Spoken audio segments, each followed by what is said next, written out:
Have any other women here been called sir? For me, it's when everything changed. It happened on my first trip to Pakistan 6 years ago. I was there as a doctoral student and educator, working to research and develop programs to support girls' education in the remote regions of northern Pakistan.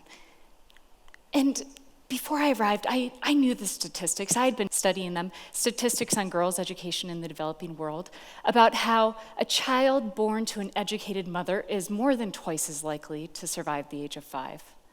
Or about how if all girls were just to leave primary school with basic reading skills, 171 million people would be lifted out of poverty. Or about how with each additional year of schooling, there's a 10% decrease in likelihood that males will engage in armed civil conflict. I knew these statistics. This is what I thought I understood, but I had so many lessons to learn. I arrived young and idealistic. I was so passionate about this cause and primed to make mistakes. For example, walking into one of my first village meetings, a local man approached me and he said, "Why are you holding your notebook and pen out? People here are gonna think you're a spy. Put your notebook away, just listen." Now, I'm a quick study. I knew I did not want to be considered a spy here in northern Pakistan, so I put my notebook away, and it was when I did that I was able to hear the stories of the girls. Girls like Belgis, who's a dreamer. She's part of the first group of girls in her village to go to preschool, and she dreams of becoming a doctor. And Iqra, this courageous young girl, witnessed the loss of most of her family and friends when an earthquake devastated her region in 2005. And although she saw her school crumble right in front of her, Iqra was determined to continue to learn. In fact, it's her namesake. Iqra translates to read from Arabic. And because her father chose this name for her, she would carry the gift of education for the future of her region.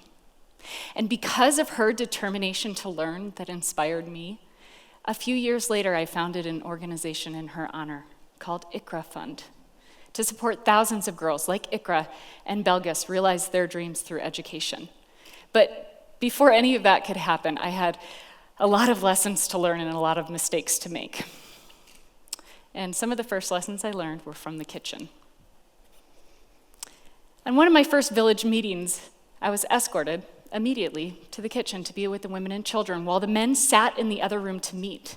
The meeting was about a girls' school being built for the village, and because I was an educator and researching how to support girls' education, I was invited to the meeting from the kitchen. Every so often, the men would send a messenger to the kitchen and ask me questions like, "What is the best way to hire and train local teachers for the village school?" And here I was, sitting on the floor of this small, smoky kitchen, and I was new here. I wasn't quite sure how to respond, so I would respond to the messenger's questions with, "What would the elders suggest?" And that seemed to please him. He would come and go between the men's meeting and the women in the kitchen. All the while, I would be having conversations with the women about who would be taking over the girls' chores when she went off to school. Who was going to collect the water? Who was going to harvest the wheat? Who would help prepare the meals? Or about how one auntie in the next village over, she went to school, but all the teacher taught her to do was to wash clothes and dishes at the teacher's home. And this is how it unfolded over the weeks. I would be invited to these meetings from the kitchen. And although I deeply enjoyed my time with the women, I was feeling defeated. I wondered if I was only ever going to be welcomed here in the kitchen. It was a few weeks later when it happened. I was called sir. And then I was invited into the meeting room with the men.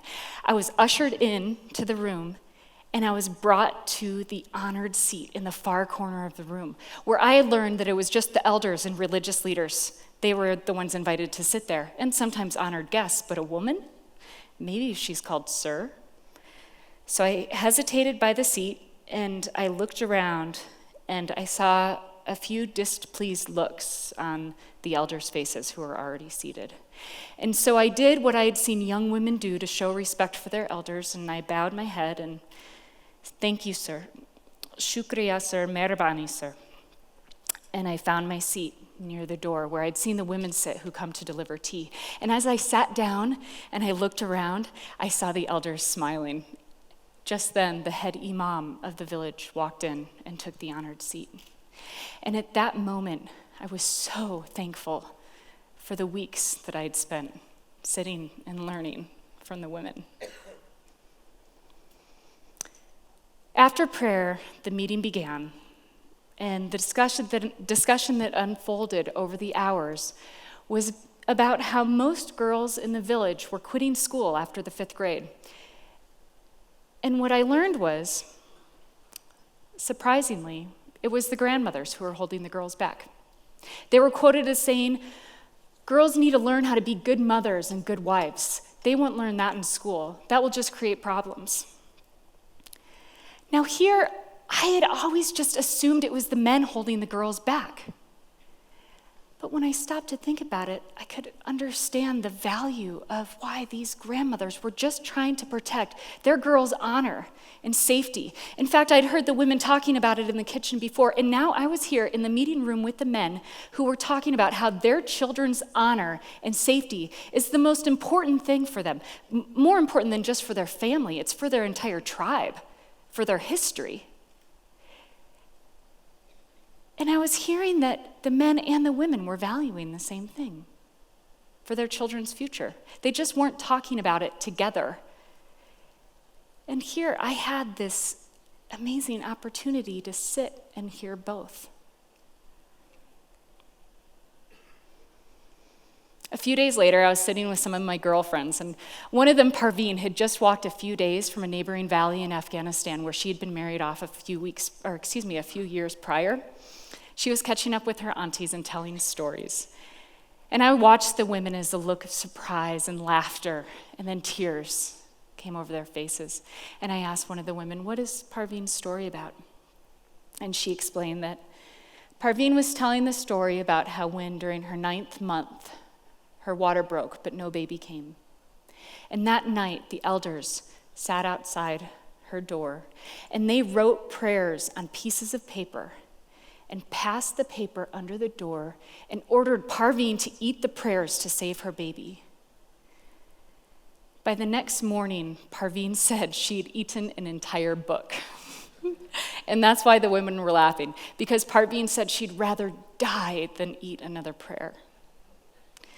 And I watched as tears began to roll down the women's faces, and I knew that Parveen was sharing the story about how the baby did not survive. And as tears were rolling down my face, Parveen looked at me and she began to laugh. She said, "Genevieve," she explained, "it is inshallah. It is God's will. But I swear it is not God's will for me to eat a book ever again." The women continued to share their stories, and I would hear their stories always come back to their dreams for their future and their dreams for their children's future, and how they hope that their daughters' lives will not be as difficult as their own, and how they hope that their daughters' babies don't die, and how they see their daughter's education as her only hope.